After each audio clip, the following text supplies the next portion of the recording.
held green nuts. Nuts that he thought he might be able to eat, but they weren't ripe yet. He was out for a fool bird, and they liked to hide in the base of the thick part of the nut brush, back in where the stems were close together and provided cover. In the second clump, he saw a bird, moved close to it, paused when the head feathers came up, and it made a sound like a cricket, a sign of alarm just before it flew. Then moved closer when the feathers went down, and the bird relaxed. He did this 4 times, never looking at the bird directly, moving toward it at an angle so that it seemed he was moving off to the side. He had perfected this method after many attempts, and it worked so well that he had actually caught one with his bare hands, until he was standing less than 3 feet from the bird, which was frozen in a hiding attitude in the brush. The bird held for him, and he put an arrow to the bow, one of the feathered arrows, not a fish arrow, and drew and released. It was a clean miss, and he took another arrow out of the cloth pouch at his belt, which he'd made from a piece of his windbreaker sleeve, tied at one end to make a bottom. The fool bird sat still for him, and he did not look directly at it until he drew the second arrow and aimed and released and missed again. This time the bird jerked a bit, and the arrow stuck next to it, so close it almost brushed its breasts. Brian only had 2 more arrows, and he debated moving slowly to change the spear over to his right hand and use that to kill the bird. One more shot, he decided. He would try it again. He slowly brought another arrow out, put it on the string, and aimed and released, and this time saw the flurry of feathers that meant he had made a hit. The bird had been struck off-center and was flopping around wildly. Brian jumped in it, grabbed it, and slammed it against the ground once, sharply, to kill it. Then he stood and retrieved his arrows and made sure they were all right, and went down to the lake to wash the blood off his hands. He kneeled at the water's edge and put the dead bird and his weapons down, and dipped his hands into the water.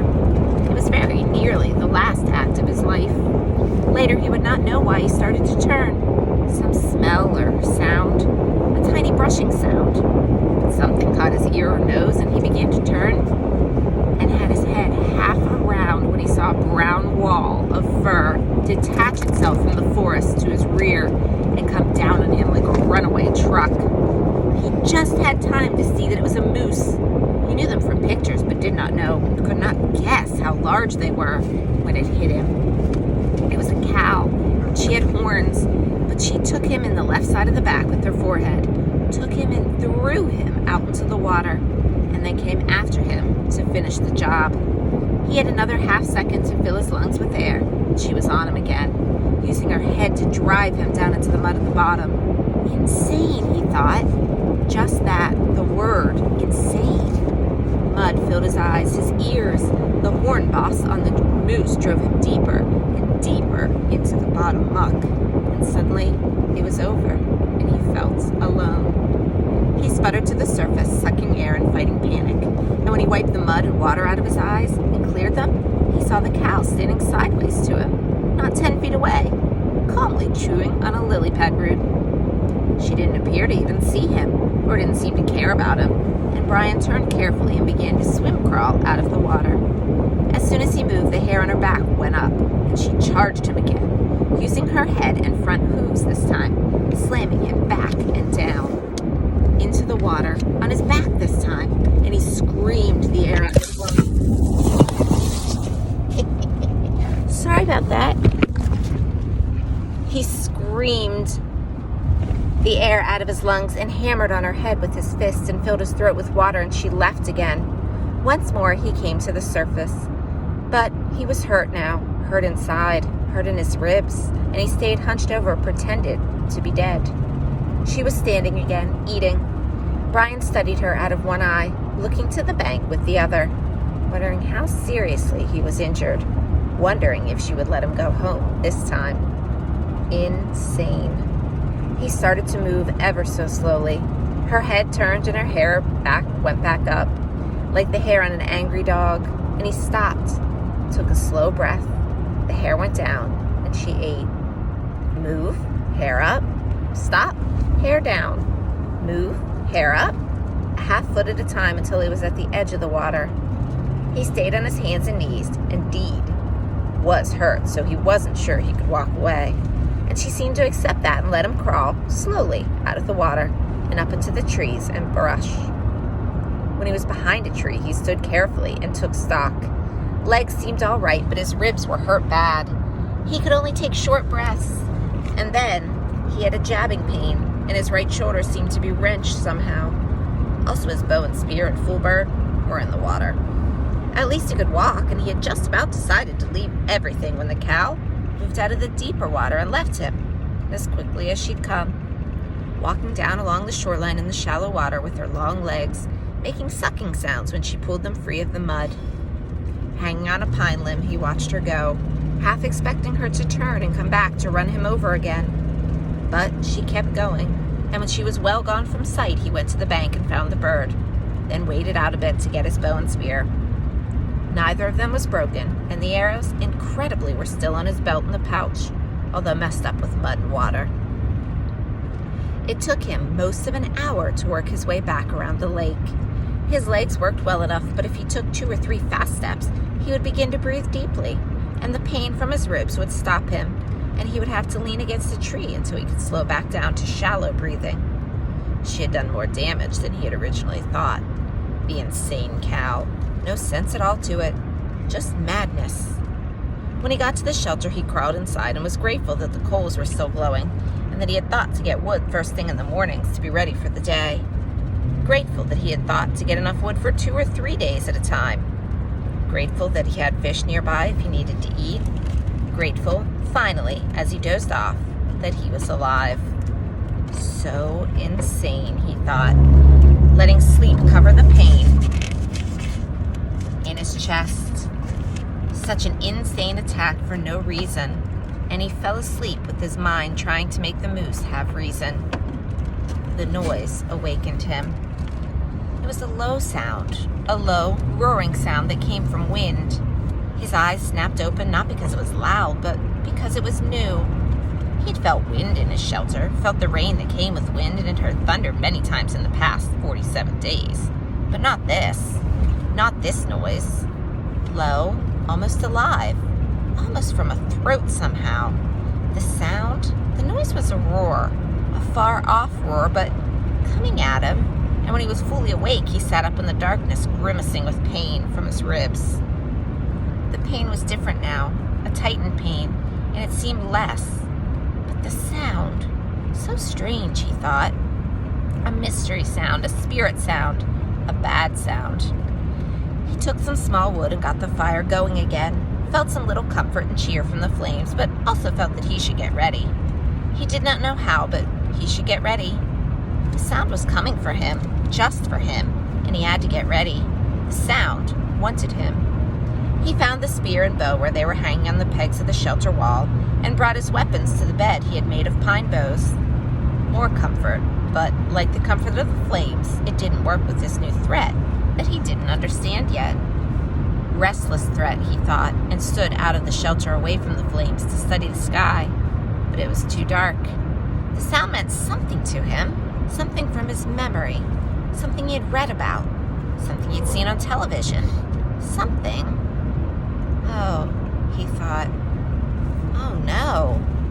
It was wind like the sound of a train with the low belly roar of a train. It was a tornado. That was it. The roar of a train meant bad wind, and it was coming for him. God, he thought, on top of the moose, not this. Not this. But it was too late to do anything. In the strange stillness, he looked to the night sky, then turned back into the shelter and was leaning over to go through the door opening when it hit. Later, he would think of it and find that it was the same as the moose. Just insanity. He was taken in the back by some mad force and driven into the shelter on his face, slammed down into the pine branches of his bed. At the same time, the wind tore at the fire and sprayed red coals and sparks in a cloud around him. Then it backed out, seemed to hesitate momentarily, and returned with a massive roar, a roar that took his ears and mind and body. He was whipped against the front wall of the shelter like a rag, felt a ripping pain in his ribs again, then was hammered back down into the sand once more while the wind took the whole wall, his bed, the fire, his tools, all of it, and threw it out into the lake, gone out of sight, gone forever. He felt a burning on his neck and reached up to find red coals there. He brushed those off, found more in his pants, brushed those away, and the wind hit again. Heavy gusts, tearing gusts. He heard trees snapping in the forest around the rock, felt his body slipping out and clawed at the rocks to hold himself down. He couldn't think, just held, and knew that he was praying but didn't know what the prayer was, knew that he wanted to stay and be, and then the wind moved to the lake. Brian heard the great roaring sucking sounds of the water and opened his eyes to see the lake torn by the wind, the water slamming in great waves that went in all ways, fought each other, and then rose in a spout of water going up into the night sky like a wet column of light. It was beautiful and terrible at the same time. The tornado tore one more time at the shore on the opposite side of the lake.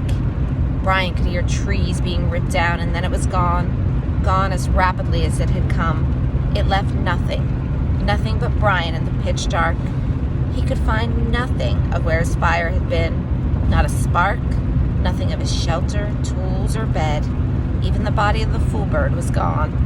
I'm back to nothing, he thought, trying to find things in the dark, back to where I was when I crashed, hurt, in the dark, just the same. As if to emphasize his thoughts, the mosquitoes, with the fire gone and protective smoke no longer awaiting them, came back in thick, nostril-clogging swarms.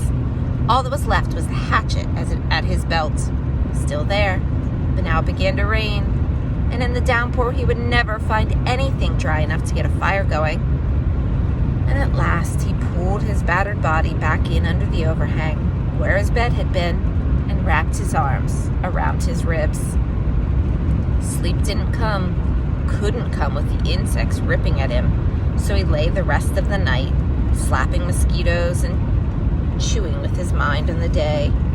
The morning he had been fat, well, almost fat, and happy, sure of everything, with good weapons and food and the sun in his face and things looking good for the future.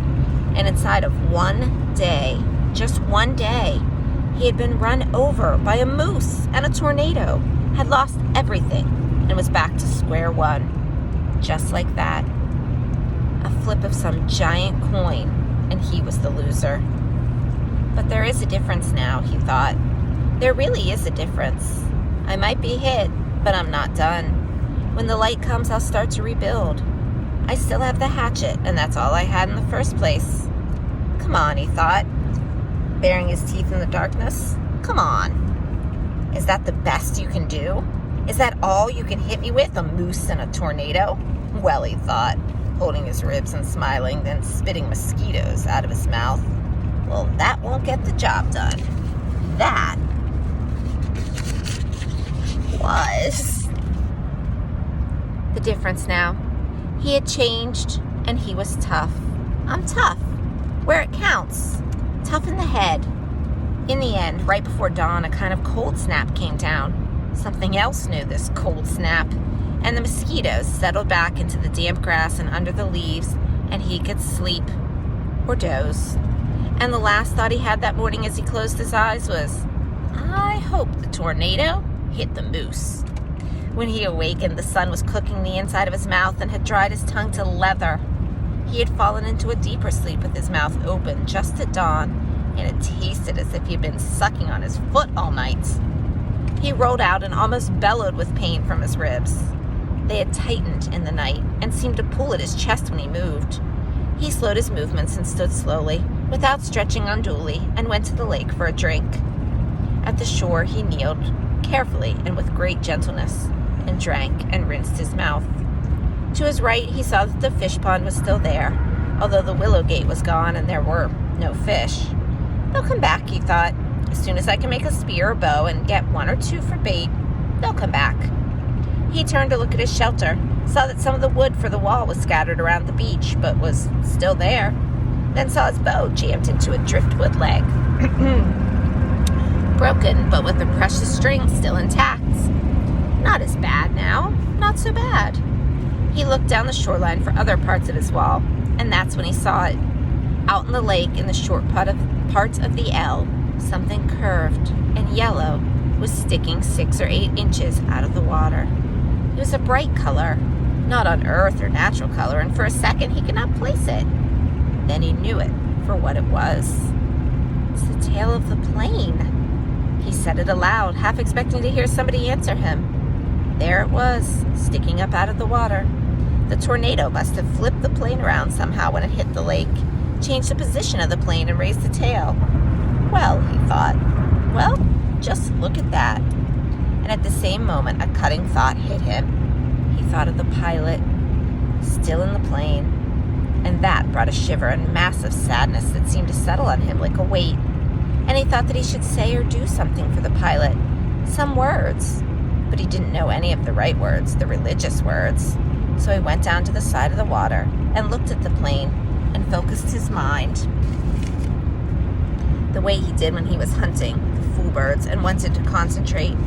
Focused it on the pilot and thought, have rest forever.